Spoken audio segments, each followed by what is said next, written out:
residente, sejam bem-vindos novamente para mais um episódio. O que é isso, John? É eu passando visita. E aí? Ah, visita 125? Como é que é?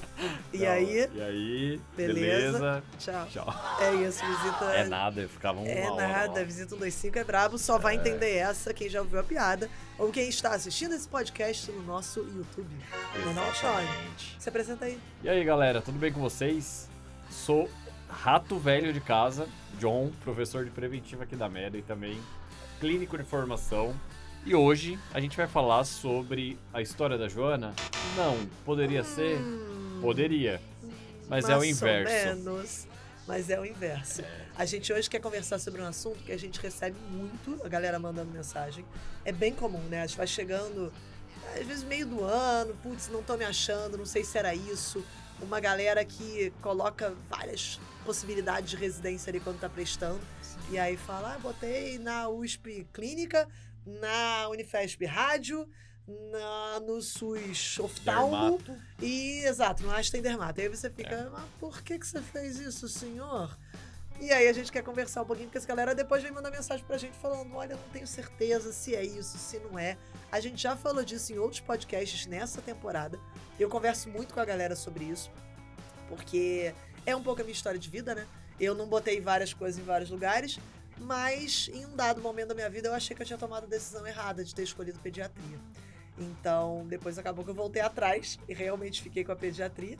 Mas eu costumo falar que eu escolhi pediatria 2 vezes, João. Mas eu acho que isso é importante, porque a gente passa por muita coisa quando a gente está diante dessa dúvida. E nem sempre é fácil, nem sempre a gente conhece outras pessoas que tiveram essa mesma dúvida. A gente não conversa muito sobre isso na medicina, né? A gente não conversa sobre, será que eu tomei a decisão certa? Será que é isso? Será que a residência foi a certa? Será que a medicina foi certa?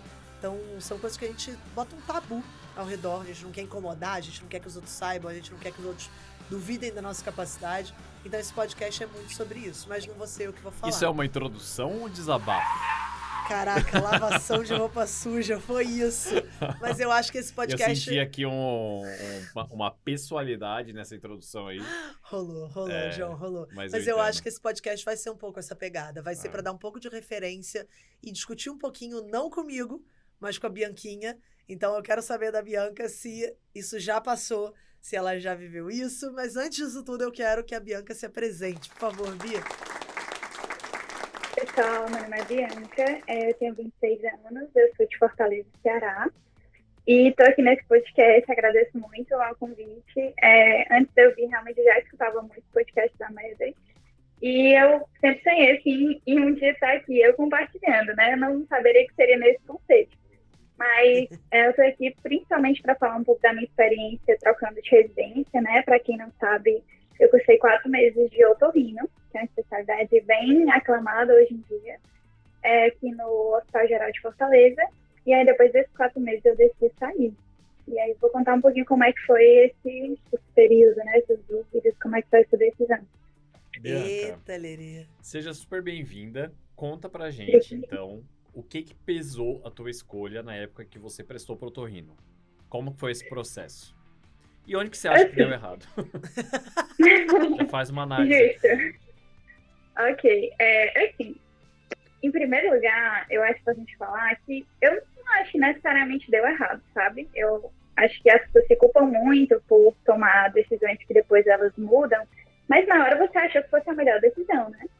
E quando eu optei por otorrino, eu optei principalmente pelos lados bons que muita gente fica, né? Eu sempre gostei da parte cirúrgica, no internato, me identifiquei muito no centro cirúrgico, gostava muito de procedimento, e acabei querendo uma área que fosse tanto clínica quanto cirúrgica.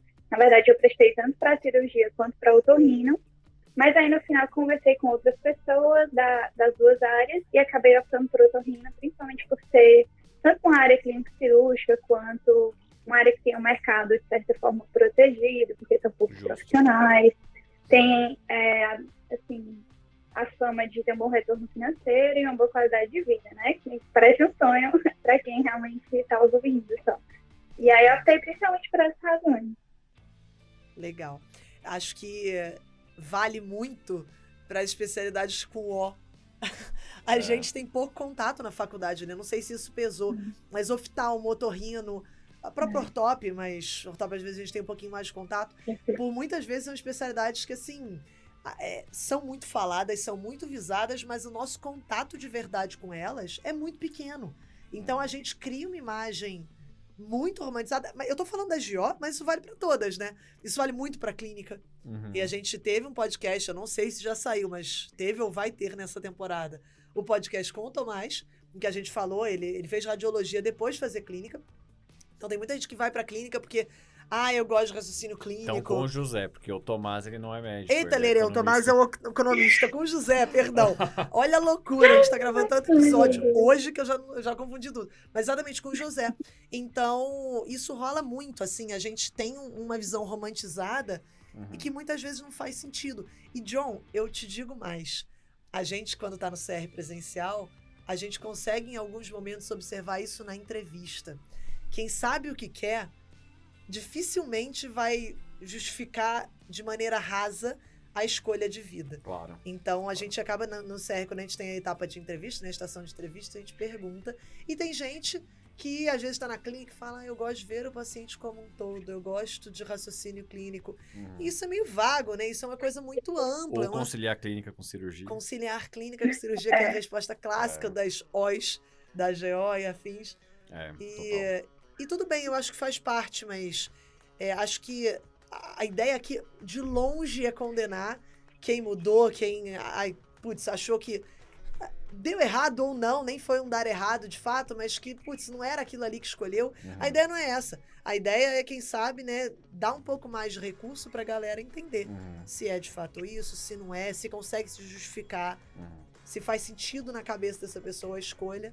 Eu acho que a Bianca até foi muito assertiva quando ela já começou a resposta. Eu acho que eu não encaro como errado. Exato. E, de fato, o certo ou errado é um julgamento e cada pessoa tem a sua percepção em relação à vida. Exato. Mas o que é um senso comum é que quando a gente toma uma decisão, tanto pela medicina quanto por uma primeira escolha de carreira, a gente é imaturo, né? Por mais que a gente tenta se armar, por mais que a gente tenta investigar ao longo da faculdade, a gente chega com uma visão muito mais romantizada, muito mais pautada em recomendação do que numa própria experimentação pessoal e uma criação de camadas, tanto de proteção argumentativa, de olhar vários pilares que a carreira vai demonstrar, inserção em mercado, são coisas que a gente não analisa porque a medicina não prepara a gente para isso. Então, tem sido muito natural. E assim, eu quero saber, Bianca, quando que chegou esse momento da residência ali ao longo do 4º mês,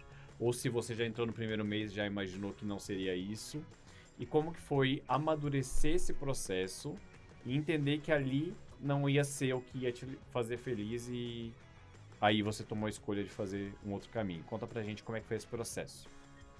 Assim, realmente, eu acho que eu tomei essa decisão de uma forma muito racional e muito baseada no que os outros tinham de percepção da otorrina e não do que eu mesma tinha.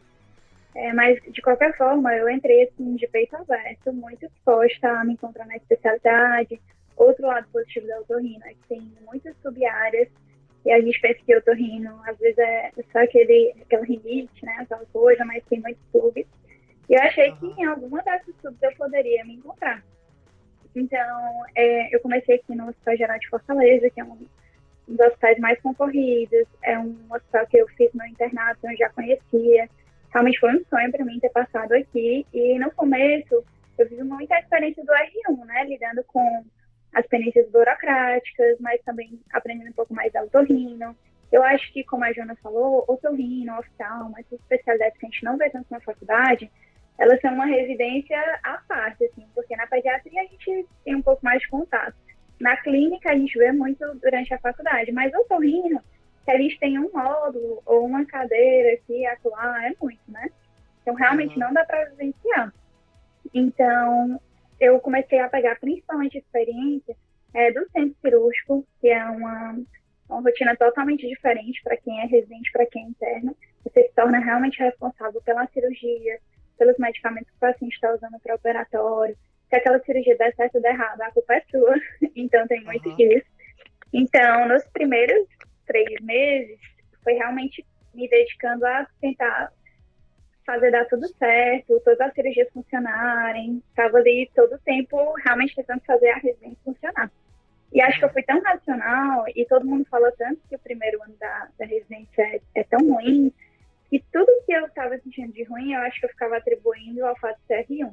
E muita gente me falava isso. Quando eu estava sentindo que as coisas já não estavam se encaixando, eu falava com alguns amigos, aí o pessoal, é coisa de R1.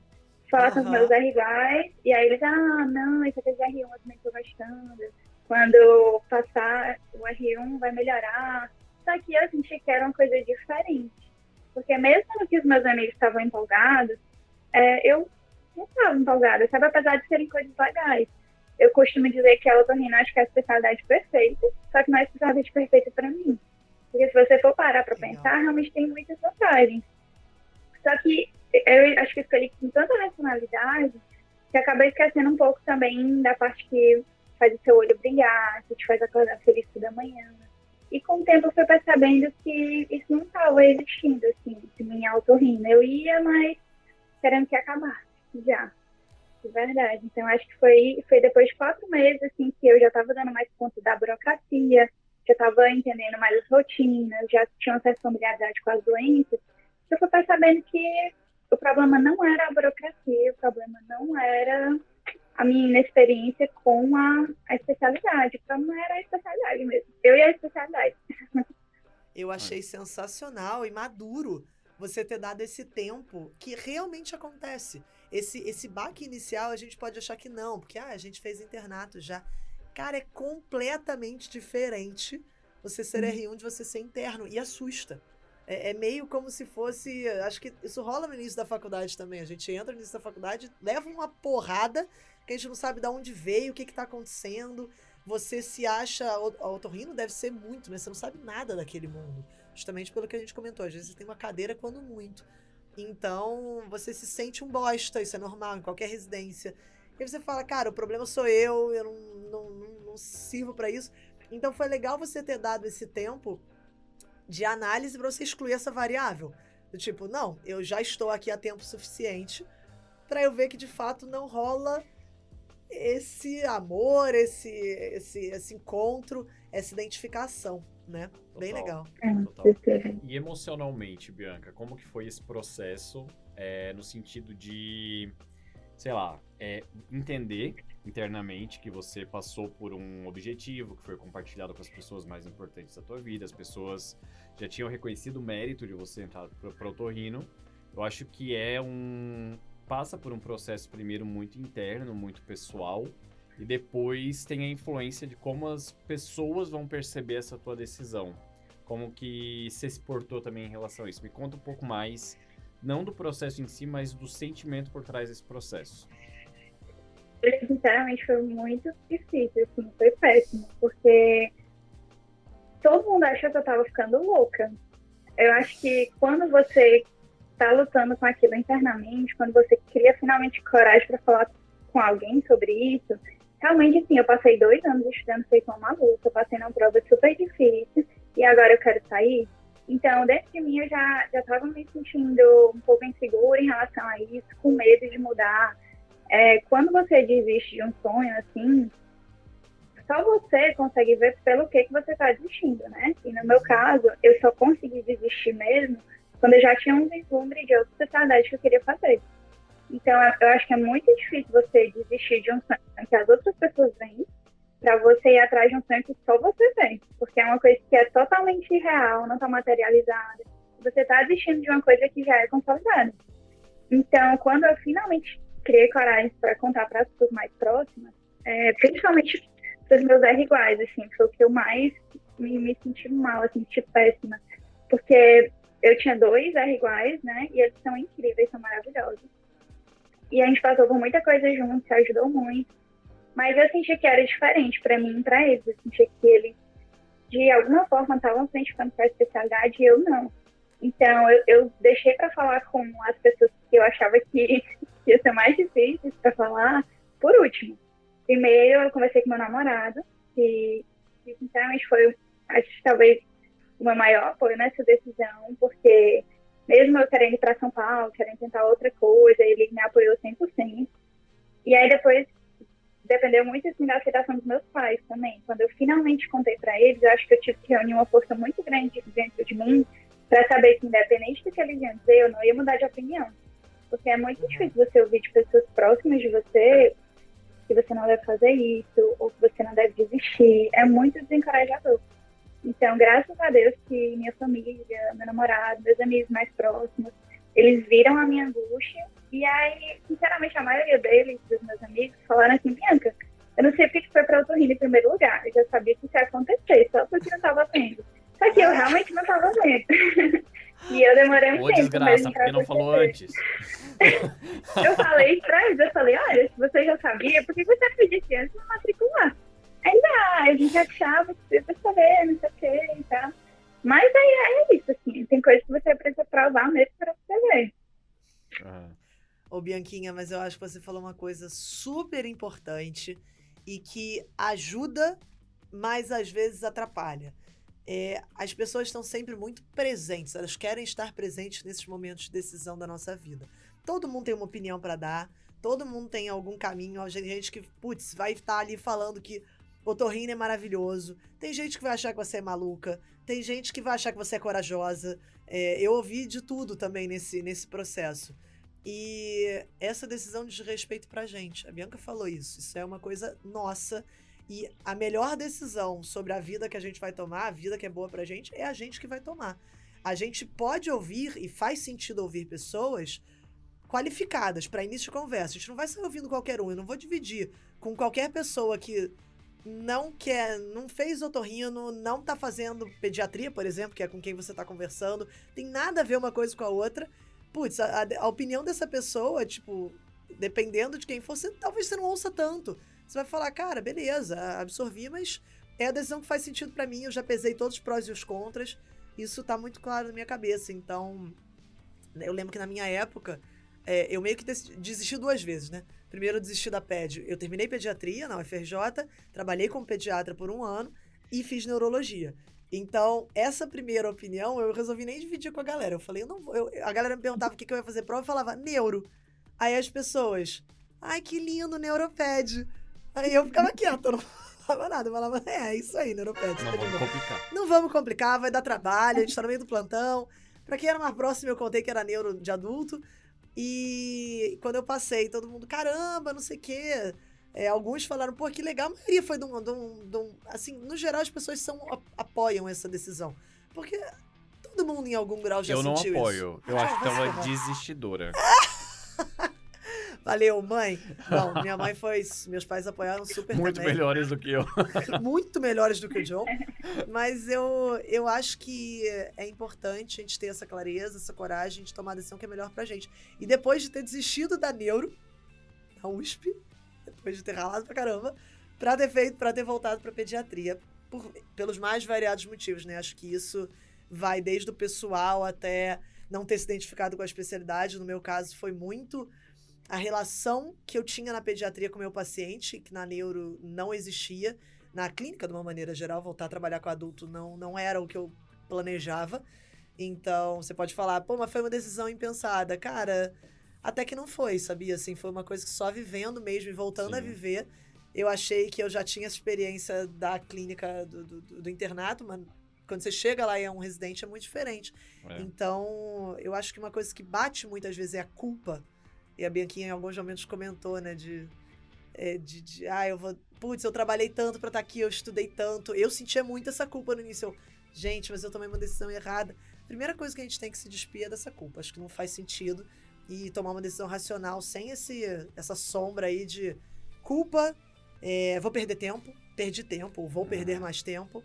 A gente vê um monte de gente mudando, um monte de gente indo para outros caminhos, indo para gestão, usando a medicina de outras formas, abdicando de algumas outras coisas, tipo, ter troca de emprego, assim, são decisões pequenas que a gente tem que, cara, a gente vai tomar as decisões. Isso não é atraso, sabe? Sim, total. Isso tem que sair um pouco da Eu costumo nossa... classificar, não sei se vocês duas concordam, mas para qualquer tipo de decisão, acho que a mudança de carreira, a mudança da escolha da especialidade, enfim, ela é um dos pilares que, quando você está diante dessa ideia desesperadora de se frustrar as pessoas ao teu redor que criaram expectativas, que viveram um sonho e agora você tá abdicando desse sonho.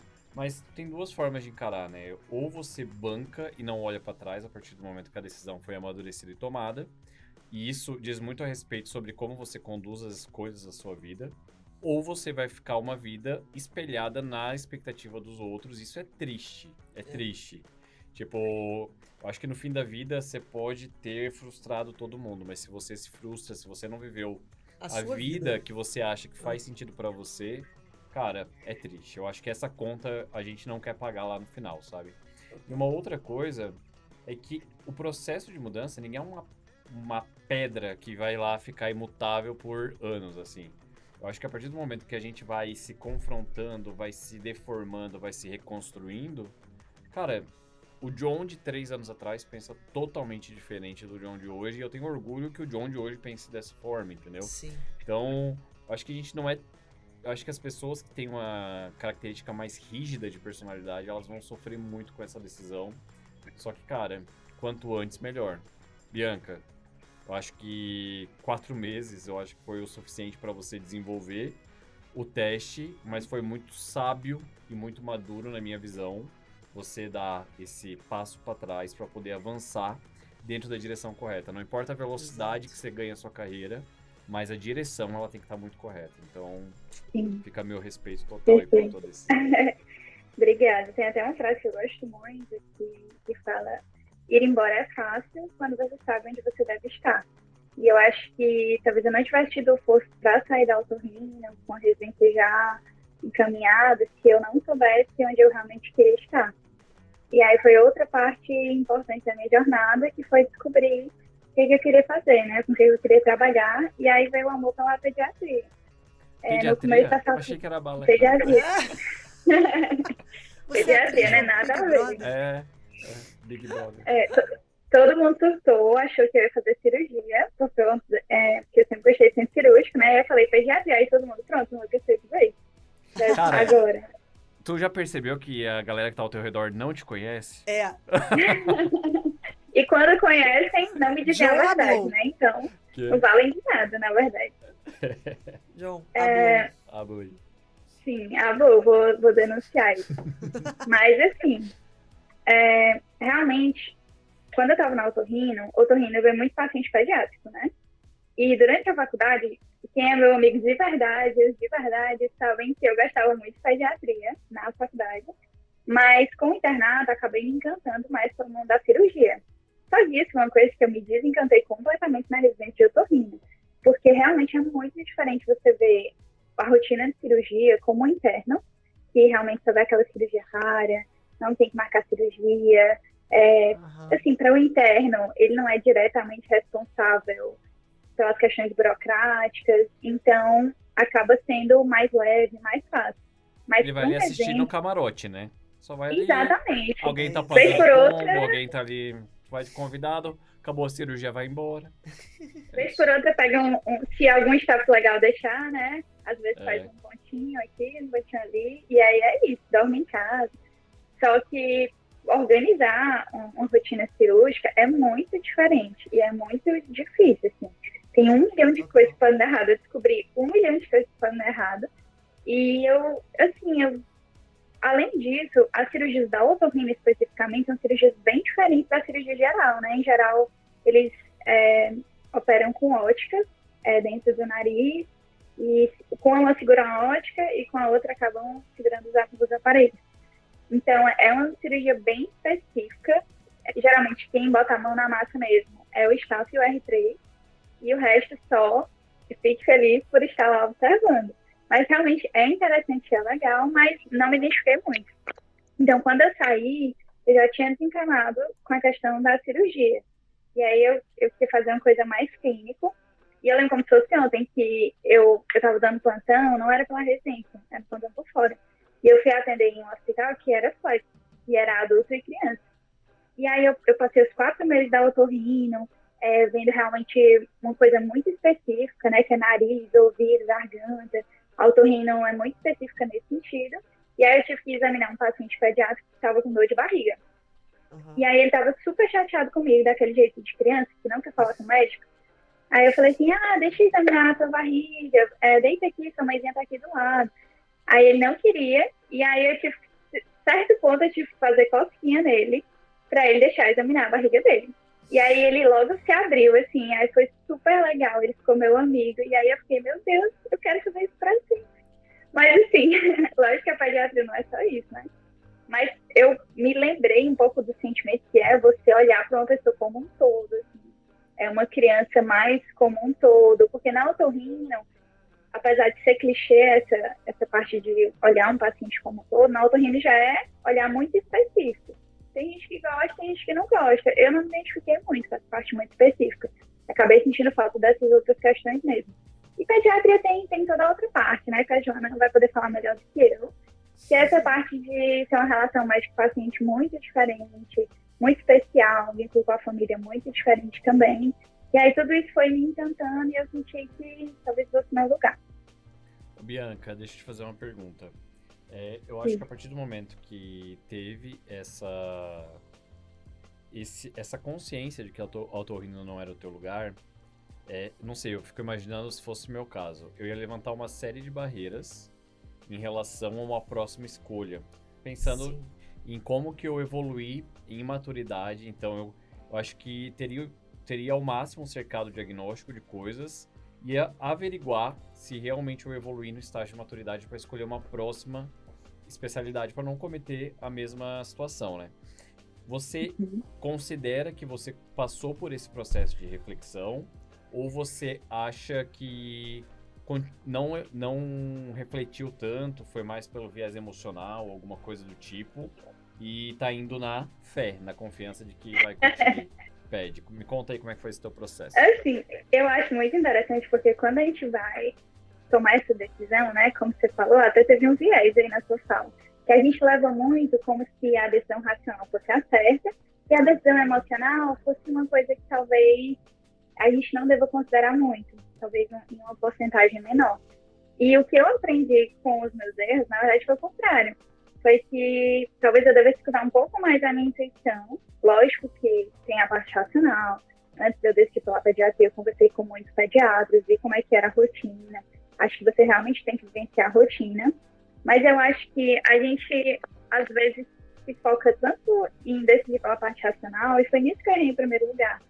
E eu acho que, às vezes, é importante, assim, ter esse salto de fé, sabe? Ter essa expectativa de onde o sentimento vai te levar. Eu pensei assim, nossa, eu fiz 6 anos de medicina, já não foi fácil, e aí eu vou fazer uma especialidade de uma coisa que não me emocione, que não me encante os olhos, para que eu vou fazer isso?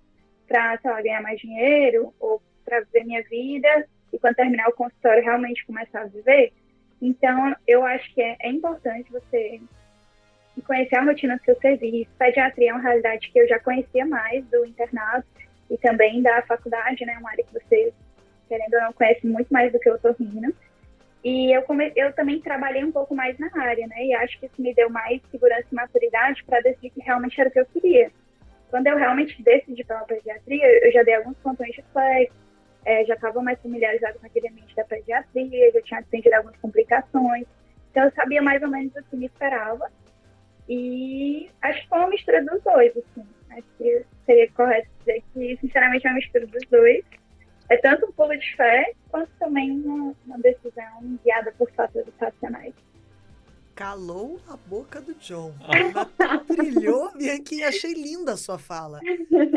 Achei real, achei... Não foi intenção, John. Não, imagina, e não pareceu... E é justamente para isso. Eu acho que é muito o cerne do que a gente comentou até agora. Por exemplo, as minhas regras de decisão, elas são diferentes das tuas. E a gente tem que ser honesto com o que a gente tem de regra. Não calou minha boca, não. Deixa a Joana.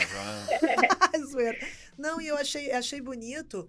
Porque não pareceu infantil. Muitas vezes a gente vê o pessoal escolhendo pelo emocional de uma maneira utópica, viajando, não condizente com a realidade, mas você pegou isso.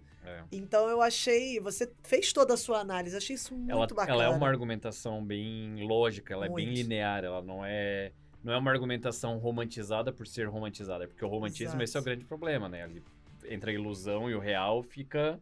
Tudo muito amorfo, Mas sim, tem uma linha de raciocínio muito clara. Ó. Dá pra ver nitidamente que teve um processo de amadurecimento e valorização.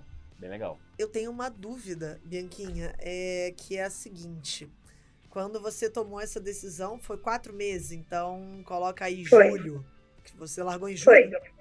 Tá. Foi no começo de... Eu tinha decidido em junho, Aham. mas como eu já tinha me comprometido com os meus colegas, eu fiquei com muito sentimento de culpa, então eu queria prejudicar todo mundo o menos possível. E aí na otorrino são 3 meses.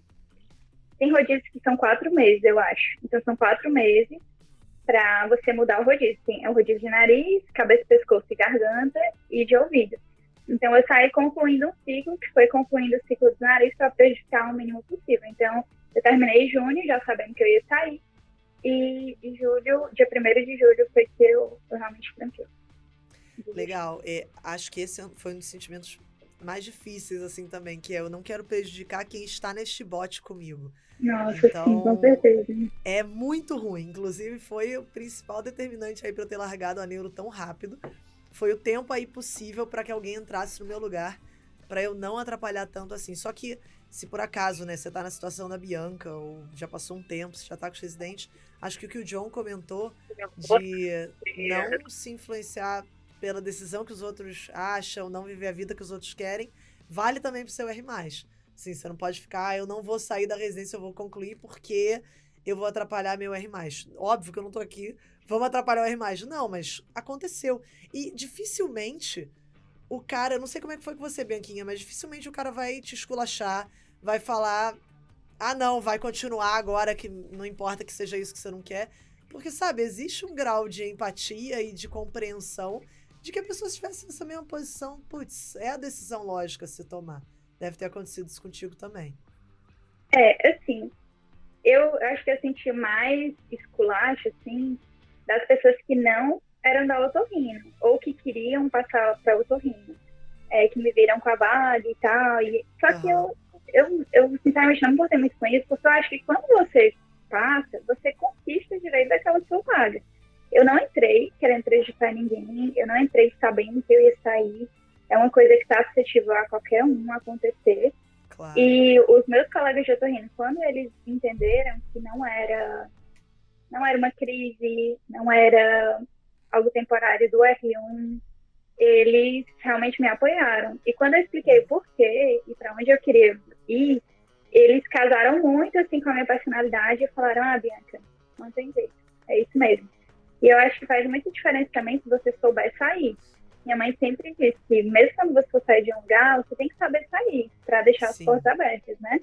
Então, antes de eu ir, eu conversei com todo mundo, com os meus R's mais próximos, eu conversei bem particular. Eu saí deixando lembrancinha para todo mundo, deixei gorro com o nome de cada um. Uma boa, hein? Eles, gostei. Sim. Estratégica. Eu dei presente para staff, porque assim, eles viram que eu realmente não queria prejudicar ninguém.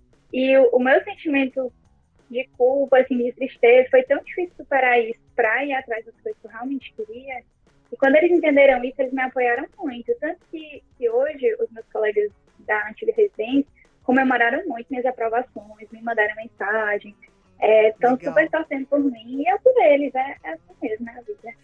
Ô, Bianquinha, e como foi voltar a estudar? Esse processo de estar de novo, tinha pouco tempo que você tinha feito, foi tão ruim quanto, melhor, pior? Como é que foi isso? Foi desesperador, acho que a palavra seria desesperador. Assim, eu não tive muito tempo. A primeira prova que eu fiz foi a prova do Einstein, que foi em novembro. Então eu tive mais ou menos aí uns 4 meses para me preparar, por aí 3, 4 meses. A felicidade é que eu já tinha passado uma prova difícil, então eu tinha certa, assim, eu sabia que era possível, mas sabia que era difícil. Mas sabia que era difícil, principalmente porque eu queria ir para São Paulo, né? Antes de fazer a prova da otorrino, em 2021, eu tinha feito prova para otorrino e cirurgia também em São Paulo, e acabei não passando, sempre tive esse sonho de ir para São Paulo. E quando eu não passei, dessa vez agora que eu tentei, eu falei, não, então agora eu só vou tentar para São Paulo. Então eu não fiz nenhuma prova aqui do Ceará, e eu tive mais ou menos 3 a 4 meses para me preparar para as provas aí de São Paulo. Eu fiz o intensivo da Medway, e fiz o CR Medley também, que os dois me ajudaram muito. Aqui no Ceará, pelo menos na minha faculdade, a gente não tinha tanta vivência com a prova prática. E acabou que realmente me ajudou muito a ter essa visão. Mas eu precisei, assim, de muita disciplina. Eu tive que trabalhar também em alguns momentos, então tinha que conciliar o trabalho com o estudo da residência. E foi uma metodologia bem diferente do que as pessoas usam, eu acho. Porque, em geral, você tem 1 ano, né? 1 ano, 2 anos. Eu tinha meses. Então, eu tinha que olhar realmente o que era mais prevalente, fazer muita questão, lembrar das coisas que eu tinha mais afinidade, coisas que eu não tinha, para realmente fazer um estudo bem direcionado. Mas realmente foi um pouco desesperador. Teve um momento assim que eu pensei, não é possível que vá dar certo, eu preciso de 1 ano todo. Mas, spoiler, vai dar certo. Deu certo. E aí, quais são os próximos passos? O que já saiu? Deixa eu só fazer uma análise rapidinho. Sabe o que é engraçado? É o 2º ano que ela estava estudando, tudo bem que teve um gap aí. E eu senti, você falou desesperador, porque teve pouco tempo, porque isso, você usou uma estratégia excelente, que é uma estratégia que não sei porque quando a gente tem mais tempo, a gente não adota, muita gente não adota e tem resultados piores do que eu e você começamos a estudar no meio do ano, por exemplo, isso é muito curioso, mas você nota um sangue nos olhos. Assim, você não falou assim, eu tava desmotivada para estudar, mesmo sendo o 2º ano, que é o que a gente geralmente vê da galera. É 2 anos, mas é outro ano, eu vou ter que estudar, mas não rola essa motivação. Quem desiste de uma residência e vai para outro, quer mudar de área, vocês têm uma força de sangue nos olhos que outras pessoas não têm. Eu tenho que me provar e tenho que provar para os outros. É isso. Então, o nome disso é pressão, né? Oi? Certeza. Você fica muito pressionado, assim, porque principalmente eu tinha passado em otorrino, né, que é uma especialidade bem concorrida aqui, e aí eu ficava, meu Deus, assim, se eu passar em outra especialidade, é como se eu estivesse decaindo, entendeu? Então, eu preciso me provar. Então, eu não tenho tempo para desmotivação, assim, ou era ou não era. Porque senão eu não ia ter nem cara para falar para os meus pais, ou com meu namorado, ou com meus amigos, assim, eu desisti disso, e aí eles iam falar assim, pra quê, né? Então, foi não ter tempo mesmo para não estudar. Foi ou passava ou não passava, ou passava ou passava. O meu não foi nem tanta pressão externa, mas foi uma pressão interna. E não só isso, assim, quando você toma uma decisão dessas, a sua... você tá realmente com uma gana de finalmente conseguir aquilo que você quer. E sei lá, é revestido de uma outra vontade, outro drive. É muito forte. Eu tive isso também, assim, nunca foi um problema. A 2ª vez eu estudei muito melhor do que da primeira, mesmo trabalhando mais cansado ou alguma coisa assim. Fez muito sentido ali na época. A motivação era muito forte. Então eu vi isso agora também na Bianquinha. E Bianca, pra gente encaminhar pro final, valeu a pena? O que deu? O que aconteceu aí nesse momento? Eu fui para São Paulo, né, fazer a prova do Einstein. Como minha irmã mora em São Paulo, eu acabei passando 2 meses aí só fazendo as provas. Então, eu fiz a prova do Einstein, fiz a prova do Sírio, fiz a prova da Santa Casa, do IANSP e da USP e da Unifesp. Fiz 6 provas. Eita! A louca das provas. Sim. Eu fiz assim, atirando para todo lado. E aí, graças a Deus, assim, a primeira prova que eu fiz foi a prova do Einstein. E o meu resultado foi péssimo na prova do Einstein. Vocês não têm noção. Foi o pior resultado de todas as minhas provas. E a prova do Einstein era 1 mês de diferença de outras provas, como a USP, ANSP. Então, quando eu fiz a prova do Einstein, que eu tive um péssimo resultado, foi muito ruim, assim, pra mim. Eu passei 2 dias morrendo de chorar, porque eu achei que eu tinha estudado tudo errado, e eu achei que eu não ia passar em nada, e que era um desperdício, que eu tinha desperdiçado dinheiro. Então, foi muito, muito, muito ruim pra mim. Mas é aquela coisa, assim, você chora 2 dias, depois você levanta e vai estudar. Então, eu tive 1 mês de diferença aí, entre as outras provas, e aí eu estudei muito, assim.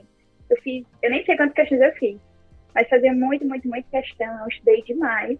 E eu acho que eu não fui tão bem na prova do Einstein, porque eu estava muito pressionada para a prova do Einstein. Foi a primeira prova que eu fiz, então eu estava muito nervosa, acabei errando coisas que eu acho que eu não teria errado em outro momento. E acabou que não deu certo mesmo no Einstein, mas aí quando eu fiz as outras, eu fui muito bem. E aí eu passei no Sírio. O Sírio estava uma concorrência absurda, mas deu certo passar, tinham só 6 vagas. O Sírio, esse ano, estava a concorrência maior do que o otorrino. quando eu prestei. Olha Tinha só. 41 candidatos por vaga. Tava um absurdo.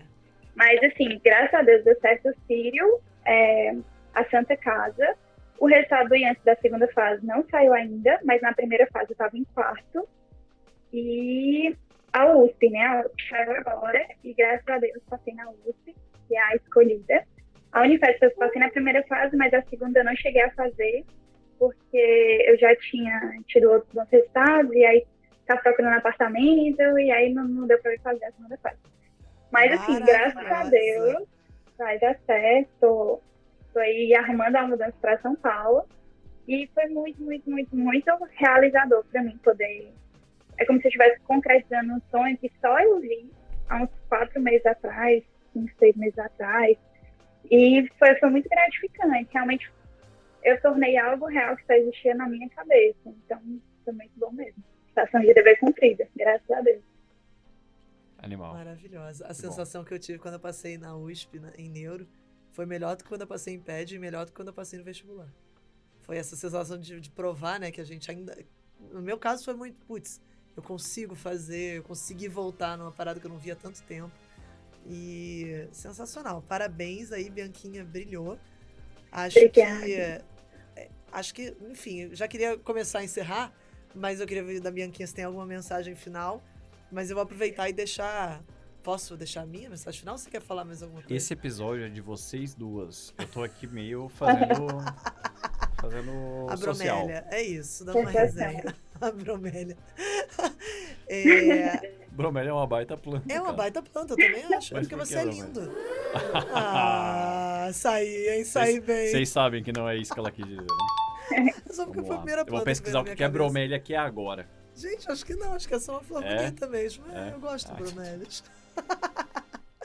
Mas, pensando assim, eu acho que o importante é a gente ter coragem nas nossas decisões e a coragem de tomar as decisões que fazem mais sentido pra gente. Todo mundo que tá ouvindo esse podcast já é adulto, tem gente mais nova, gente mais velha, gente mais madura, gente menos madura, mas essa é uma das primeiras grandes decisões, assim, se você quer mudar, né? Se você tá nessa situação, é uma das primeiras grandes decisões para você começar a tomar também a rédea da sua vida. É um ato de maturidade, é um ato que vai te fortalecer para outras decisões. E eu tenho certeza, John, se eu não tivesse desistido da USP, se eu não tivesse ido da pediatria para neuro, eu não teria desistido da USP quando eu reparei que não era o meu ambiente. E eu nunca me arrependi dessa decisão de ter desistido da USP em nenhum momento da minha vida. Não acontece, porque eu tinha certeza que eu ia ser infeliz lá na frente por ter abdicado de coisas que eram muito importantes para mim na pediatria. E, da mesma forma, eu não teria topado entrar na Medway de cabeça, que hoje é uma coisa que me faz muito feliz. Tô falando que a galera vai tomar essa mesma decisão, mas pra mim é uma coisa que faz muito sentido. Faz feliz? Tu não tava chorando no banheiro agora há pouco. Na escada, John, na escada. Então, eu acho que tomar essas decisões que às vezes são polêmicas, às vezes são decisões que contrariam o senso comum, elas são muito importantes e elas vão fazer parte da tua vida, quer você queira ou não. Então essa pra mim é um ponto importante. Essa é a mensagem final que eu quero deixar. A vida nem sempre é reta, nem sempre é linear. Tome coragem de tomar as decisões que fazem sentido pra você. A minha dica é, queridos, vocês são adultos, vivam a vida de vocês, não a vida que os outros querem pra vocês. Ponto. Falou o Bianca, mesmo que eu, mas vai tu. sinteticamente. Acho que o que eu queria ter ouvido é que quem vai viver todos os dias é você. Então, as partes boas e as partes ruins do dia, quem vai viver é você. Então, se certifique que você está fazendo uma coisa que não só você veja racionalidade, mas que você também ame. As pessoas hoje levam como uma coisa tão ruim você ser levado pelo coração, mas acho que não necessariamente. Acho que é justamente o contrário. Você não é a primeira pessoa que vai desistir da resenha, e também não vai ser a última, mas tenha certeza que você está fazendo isso pelos motivos certos. Legal. Muito bom. Animal. Muito bom. Tô satisfeita, John. Muito. Vamos encerrar? Bianquinha, muito obrigada pela parceria, por ter sido uma voz assim forte, corajosa, não ter titubeado, assim, claro que na hora a gente titubeia pra caramba, mas assim, ter visto a maturidade da sua decisão, eu acho que inspira. Ela é muito referência, assim, pra quem tá nessa situação, ou quem tem medo que isso aconteça eventualmente. Pode acontecer. Fato que todo mundo em algum momento vai querer desistir da residência, tá? Em algum momento você vai acordar num dia e falar assim, ai, será? Essa que é eu a grande escolhi certo? novidade do podcast na 4ª temporada. Você vai querer desistir em algum momento. Você vai querer, mas em alguns momentos você vai, de fato, chegar à conclusão de que essa é a decisão, né? É o único caminho ali, é o melhor caminho que você tem pra seguir. Em outros, não. Aquilo ali vai ser só um dia ruim que você teve, um pós-plantão horroroso que acontece. Todo pós-plantão eu queria desistir, John. Pós-plantão, tipo, você não dormiu. Você virou até 24 horas acordado. O dia seguinte, eu queria fazer tudo. Terminar meu namoro. Sei lá, fugir do Brasil. Tudo dava vontade de fazer. É um dia muito ruim. Então, assim, vão ter dias ruins. Mas eu acho que esse é o ponto. Então... É isso. É isso. Recado Gente, final. Obrigada, recado final. Obrigada, Bianquinha. Pessoal, agradecer o convite. É muito bom estar aqui conversando com vocês e acabar dividindo aí as dores com alguém que também esteja pensando em desistir. Bianca, te vejo no Jantar dos Aprovados pra gente dar um abraço, parabenizar, tá? Show. Parabéns demais aí por tudo que você fez, também por bancar as suas escolhas e as regras que você tomou em relação às suas escolhas, assim. Demonstra que você passou por um processo de maturidade, você tá seguro em relação a isso. Cara, te desejo o melhor na pediatria, você vai estar num lugar excelente para desenvolver todo esse potencial. E acredito que foi uma escolha crucial em relação ao que tu vai fazer daqui pra frente. Muito alinhada à parte de carreira mesmo, que você construiu junto com o coração. Acho que isso aí vai ficar uma fórmula muito bacana. Parabéns demais. E fica aí a dica pro ouvinte que percebe que seu colega, às vezes, cometeu alguma escolha das quais ele tá bancando, mas não tá firme. Eu acho que pode ser um game changer, pode ser um estímulo. Um estímulo para literalmente botar na consciência, botar para reflexão e às vezes gerar uma atitude. Eu acho que esse é o principal valor que a Bianca quis trazer para vocês, que a gente quis estimular em vocês. Não banquem escolhas erradas, porque corrigir a rota depois que você tá no meio do caminho é muito, muito mais difícil, muito mais triste. É isso. Eu ia te zoar pelo Game Changer, eu ia te chamar de Faria Limer, mas foi bonita a mensagem, então eu vou zoar passivo-agressivamente. Galera, é isso aí, a mensagem final que fica é desses dois feras aqui. Como sempre, foi um prazer estar aqui. Já sabe, segue a gente no @medway.residência-médica, se inscreve no nosso canal do YouTube se você tá vendo esse vídeo aqui no YouTube, clica no sininho, ativa as cacetadas aí toda. E se você segue a gente tá ouvindo no podcast, também segue aí no Spotify, no Deezer, na Amazon, no Apple, no Google Podcasts. E é isso aí. YouTube. E no YouTube. E nos nossos Insta pessoais, por que não? Por que não? @mresende com z.jo. Não tem isso com z, tá? mresende.jo. Não. E o teu? E o meu é @JohnML, porque cada um carrega a sua cruz. É isso aí. Galera, um beijo grande. A gente se vê nos próximos episódios da 4ª temporada do Finalmente Residente. Valeu!